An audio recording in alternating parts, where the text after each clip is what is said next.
जरा सोचिए, एक ऐसा विशाल साम्राज्य जिसकी नींव ही बगावत पर रखी गई हो। एक ऐसा राज्य जिसने सफलता और ताकत के वो शिखर छुए जिसकी कल्पना करना भी मुश्किल है। लेकिन अंत में वो दुश्मनों से नहीं, बल्कि अपनों के ही धोखे से ताश के पत्तों की तरह बिखर गया। ये कोई फिल्म की कहानी नहीं है, बल्कि मध्यकालीन भारत के सबसे शक्तिशाली साम्राज्यों में से एक की असल दास्तान है। सत्ता, संघर्ष और संस्कृति के एक बेहद अद्भुत और उतार चढ़ाव भरे सफर की कहानी। आज के इस डीप डाइव विश्लेषण में हम बात करने वाले हैं दक्कन की पूरी राजनीति को हमेशा के लिए बदल कर रख देने वाले बहमनी साम्राज्य की। हम देखेंगे कि कैसे एक अकेले अफगान योद्धा ने इस विशाल राज्य की नींव रखी, कैसे ये अपने बिल्कुल चरम पर पहुंचा और फिर कैसे अंदरूनी कला ने इसे पूरी तरह से पतन की ओर धकेल दिया। यकीन मानिए, ये इतिहास की सबसे रोमांचक यात्राओं में से एक होने वाली है। तो इस चर्चा में हमारा रोड मैप कुछ इस तरह रहेगा। सबसे पहले हम साम्राज्य के उदय को समझेंगे, फिर विजयनगर के साथ उनकी उस महान प्रतिद्वंदिता को देखेंगे। उसके बाद सांस्कृतिक स्वर्ण युग, उनका शानदार प्रशासन, महमूद गवा का वो ऐतिहासिक दौर, और आखिर में बात करेंगे इस साम्राज्य के पतन और विभाजन की। चलिए बिना देर किए शुरू करते हैं भाग 1, बहमनी साम्राज्य का उदय। अब 14वीं सदी के मध्य का वो वक्त याद कीजिए।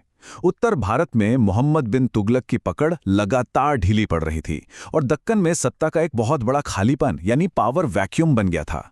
इसी मौके का फायदा उठाया एक अफगान योद्धा जफर खां यानी हसन गंगू ने, जिसने साल 1347 में बहमनी साम्राज्य की स्थापना कर दी। फिर 1397 आते आते फिरोज शाह के नेतृत्व में इसका सांस्कृतिक स्वर्ण युग शुरू हुआ। 1432 में एक बड़ा रणनीतिक बदलाव हुआ और राजधानी बीदर ले जाई गई। लेकिन 1481 में महमूद गमा की फांसी एक ऐसा टर्निंग पॉइंट साबित हुई जहां से इस महान साम्राज्य का पतन शुरू हो गया। अब आते हैं भाग 2 पर, द ग्रेट राइवलरी यानी विजयनगर साम्राज्य के साथ उनका ऐतिहासिक संघर्ष। जैसे ही बहमनी साम्राज्य बड़ा होने लगा, जाहिर है सीमाओं को लेकर टकराव होना ही था, और ये पूरी खींचतान मुख्य रूप से एक खास इलाके के लिए थी, रायचूर दोआब। कृष्णा और तुंगभद्रा नदियों के बीच की ये जमीन अविश्वसनीय रूप से उपजाऊ थी। और यहाँ एक बात बिल्कुल साफ कर लेनी चाहिए, बहमनी और विजयनगर साम्राज्यों के बीच का ये भयंकर टकराव किसी धार्मिक मतभेद की वजह से नहीं था। ये पूरी तरह से इस जमीन, यहाँ के संसाधनों और इकोनॉमी पर कंट्रोल करने की लड़ाई थी। अब जाहिर सी बात है, जब लड़ाई इतने अहम संसाधनों की हो तो युद्ध लड़ने के तरीके भी अपग्रेड होते हैं। बहमनी सुल्तान मोहम्मद शाह प्रथम और विजयनगर के शासक बुका प्रथम के बीच हुए टकराव ने इतिहास को एक बिल्कुल नया मोड़ दे दिया। तो सवाल उठता है कि इस दौर में दक्षिण भारत में युद्ध का पूरा तरीका हमेशा के लिए कैसे बदल गया? इसका जवाब एक शब्द में है, बारूद। जी हाँ, ये दक्षिण भारत में पहले बार था जब बारूद और तोपखाने का इतने बड़े पैमाने पर और विनाशकारी इस्तेमाल हुआ। मोहम्मद शाह प्रथम ने बुक्का प्रथम के खिलाफ अपनी सुपीरियर आर्टिलरी का जमकर इस्तेमाल किया। इस नए हथियार से इतना भारी और भयानक विनाश हुआ कि दोनों ही पक्ष अंदर तक दहल गए। इसका नतीजा ये हुआ कि उन्हें एक ऐतिहासिक और मानवीय संधि करनी पड़ी, जिसमें यह तय हुआ कि भविष्य के युद्धों में निहत्थे नागरिकों को कोई नुकसान नहीं पहुंचाया जाएगा। युद्ध के मैदान से थोड़ा बाहर निकलते हैं और बात करते हैं भाग 3 की, सांस्कृतिक स्वर्ण युग। ताजुद्दीन फिरोज शाह का काल बहमनी वंश का सबसे शानदार बौद्धिक दौर था। मतलब वे केवल तलवार के धनी नहीं थे, बल्कि एक गजब के पॉलीग्लॉट यानी बहुभाषी थे।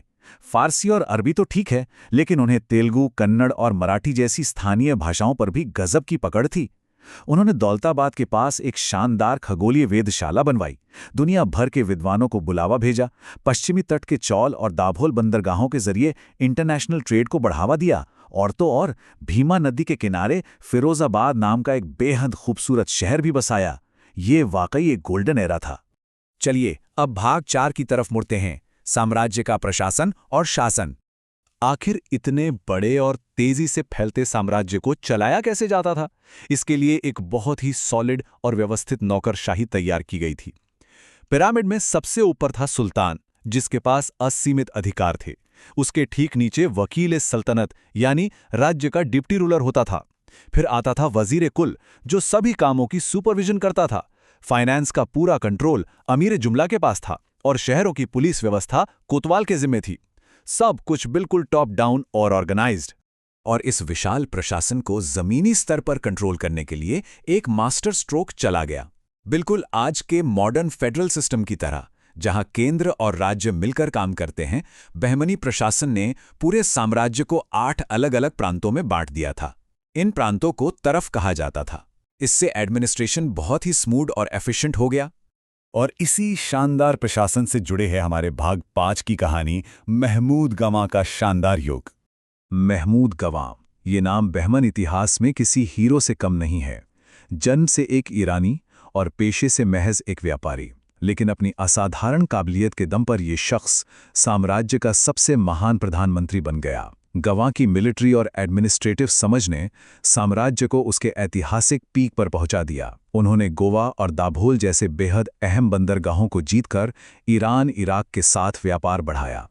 लेकिन उनका सबसे मास्टरपीस काम था बीदर का भव्य मदरसा, इंडो पर्शियन वास्तुकला और रंग-बिरंगी टाइल्स का एक शानदार नमूना, जहां छात्रों को रहना, खाना और कपड़े सब मुफ्त मिलते थे।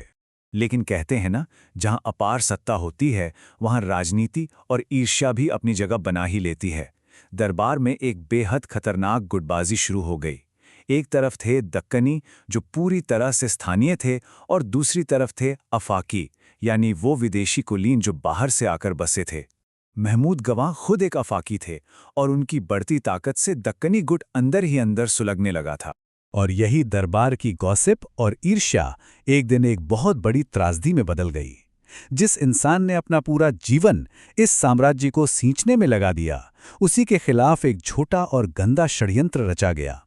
महज 9 साल के छोटे सुल्तान मोहम्मद तृतीय के कान भरे गए और 1481 में इस महान राजनेता को फांसी दे दी गई।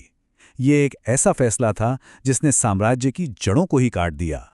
और इस तरह हम पहुंचते हैं अपने अंतिम पड़ाव, भाग 6 पर, पतन और विभाजन। महमूद गवां के जाते ही जैसे साम्राज्य का पूरा बैलेंस बिगड़ गया। दरबार की अंदरूनी कलह इतनी ज्यादा बढ़ गई कि अंतिम शासक कलीमुल्ला आते आते वो 2 सदी पुरानी विशाल सत्ता ताश के पत्तों की तरह ढह गई। पूरा बहमनी साम्राज्य टूटकर 5 बिल्कुल अलग और स्वतंत्र राज्यों में बंट गया। बरार में इमाद शाही, बीजापुर में आदिल शाही, अहमदनगर में निजाम शाही, गोलकोंडा में कुतुब शाही और बीदर में बरीद शाही। 200 साल का साम्राज्य अब बस इतिहास के पन्नों में सिमट गया था। लेकिन इस सब के बाद एक बहुत ही दिलचस्प सवाल पीछे रह जाता है। राजनीतिक रूप से भले ही बहमनी साम्राज्य का अंत हो गया, बिखर गया, लेकिन क्या वाकई उसकी विरासत खत्म हो गई थी? बिल्कुल नहीं। इस टूटे हुए साम्राज्य ने असल में उत्तर और दक्षिण भारत के बीच एक कभी न टूटने वाले सांस्कृतिक पुल का काम किया। कला, वास्तुकला और प्रशासन के जो इंडो पर्शियन प्रयोग इन्होंने किए, उसने आगे चलकर पूरे दक्कन और यहां तक कि मुगल काल के भविष्य को भी गहराई से आकार दिया। तो क्या हम कह सकते हैं कि उनका अंत दरअसल एक बहुत बड़ी और नई शुरुआत थी? ये वाकई में सोचने वाली बात है।